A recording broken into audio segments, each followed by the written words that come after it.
Hello everybody. Today we are here to review the Lenovo Ideapad 320. This is a 15.6-inch Lenovo laptop with a Celeron processor in it. The one I have is this cool blue color, and I have to tell you, I love this color. This is really nice. I'm glad to see that computer manufacturers are starting to make stuff that has a little bit of color to it. This is a cool little laptop. It's not a powerhouse of a laptop, so if you're wanting it thinking that it's going to be, it's not. Like I said, it has a Celeron processor in it. This is the Celeron 3350 dual-core processor.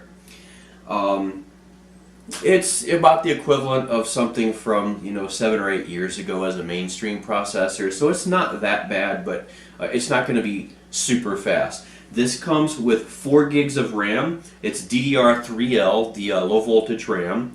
It will take 8 gigs, but there's only a single SO-DIMM slot, so you'll have to remove the 4 gig chip that's there and replace it with an 8 gig. And 8 gig is the maximum that that processor can actually handle. It comes with a 1 terabyte Western Digital 5400 RPM 2.5-inch hard drive. So you have massive amounts of storage, but it's not fast storage. These small, large drives like that don't do horribly bad, especially the 5400 RPMs, in being able to write data and read data from the hard drive. But coupled with that Celeron processor, it's not going to be a speed demon, like I said. But you've got a lot of storage here. The display is pretty nice. You can see that this is, even from an angle there, you can see it pretty nicely. It does, as you see, kind of tend to wash out as you move off to the side or view it from an angle, but it's not that bad. It's pretty good. This is the non-high def 1366 by 768 resolution screen, but to be a basic screen like that, it's not a bad looking screen. This comes with a whole range of ports on it too. Most all of the ports are over on this side. See, you have an RJ45, which actually swings open to let you fit in your network LAN cable. You've got power, you've got full-size HDMI, 2 USBs. One of them is USB 3.0, which is the one in the back there. And then you've got your audio port for headphones.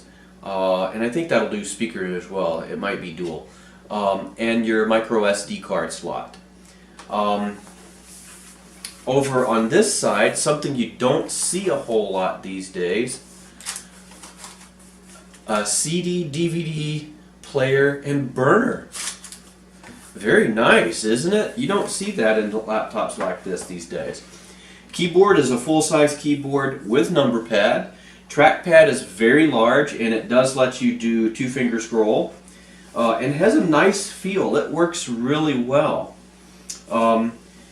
Sound is really good on this laptop. My daughters all have Lenovo Ideapad 100S. One of them is the 11-inch, which has great sound. The other has a 14-inch, which I don't know what Lenovo did there. The sound on that one sucks. But this one, they came back with a vengeance. The sound on this, to be such an inexpensive laptop, is fantastic.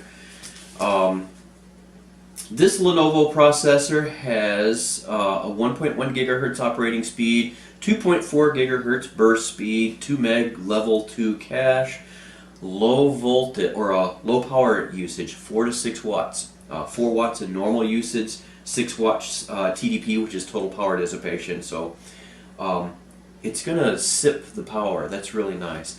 Has built-in HD 500 graphics, operates at 200 megahertz with burst speeds up to 650 megahertz, which, unless you're a geek, you're not going to care about any of that. Really, you want to know how does it act, can you play games, what's the battery life, blah blah blah. Battery life is pretty good. It's about 5 hours. If you're doing a lot of video, probably a little bit less, but not bad for a laptop of this size.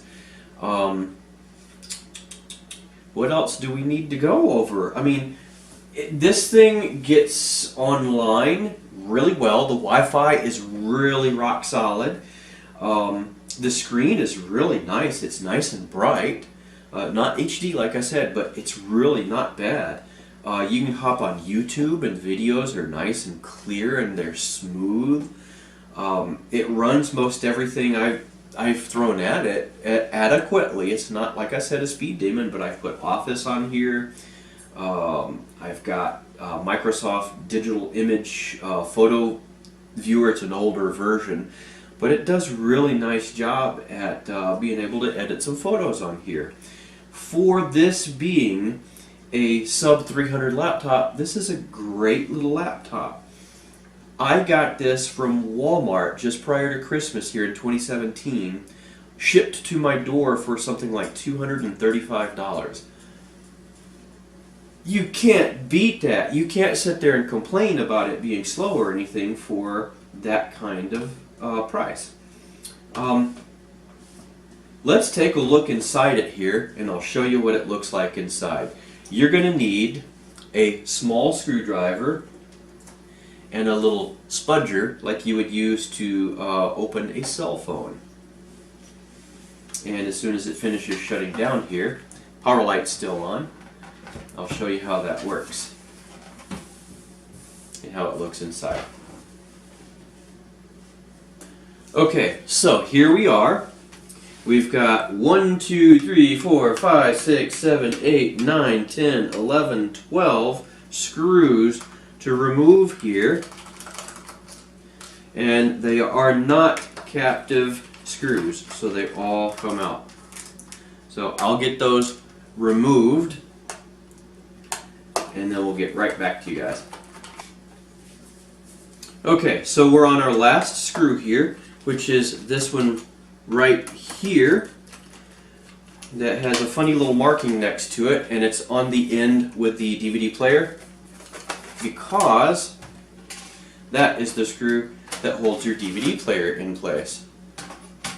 Now, once you've removed that, then you're going to take your little spudger device here, and you've got to try to find a spot where you can start cracking this case open, which right here next to the DVD player seems to be a fairly decent spot to start. But once you start, all you've got to do is run this along the edge.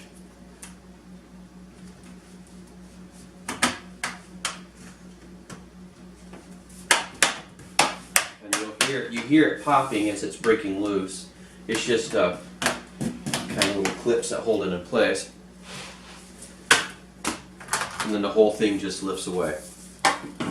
Now, I have had this open before, so I could remove this. This is a cover that goes over the RAM to prevent probably electromagnetic interference. I just got to have it removed for right now. But here's the insides of it. This is your battery. I wish it had a little bit larger battery in it. It does have the full-size 2.5-inch hard drive, which you can remove. It has a spot here for what, I'm not sure, I'd have to try this, but it looks like an M2 drive mount. There's your Wi-Fi card. Passive cooling. Notice there's no CPU fan there. Now your processor is right under there, and there's your single RAM slot. So everything is very easy to get to. This is the system board right here. That's all this is. This laptop is powered by that tiny little thing. And here's your speakers. You notice how these speakers have this large plastic area here? That's like a resonance chamber. These aren't gigantic speakers, but this little resonance chamber gives it a very full, rich sound. So, bottom line for the Lenovo 320 laptop, if you're looking for a deal this Christmas and you just need something for basic web surfing, basic apps, you don't need a lot of power, and you're patient and can wait a little bit for your web pages to pop up perhaps, this is a really good buy.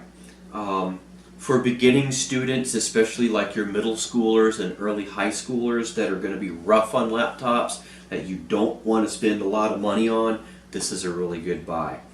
If you need to do gaming or anything like that, this is not a good buy. only for those that have simple basic needs and are on a budget. It's a beautiful laptop. Lenovo lately has been making some quality stuff, and parts are easy to replace on it too. So there you go. I am glad to have given you a chance to see what the Lenovo 320 laptop is like. Let me know if you have any additional questions, and I'll try to answer it as they come up. Thanks for watching, guys. Bye-bye.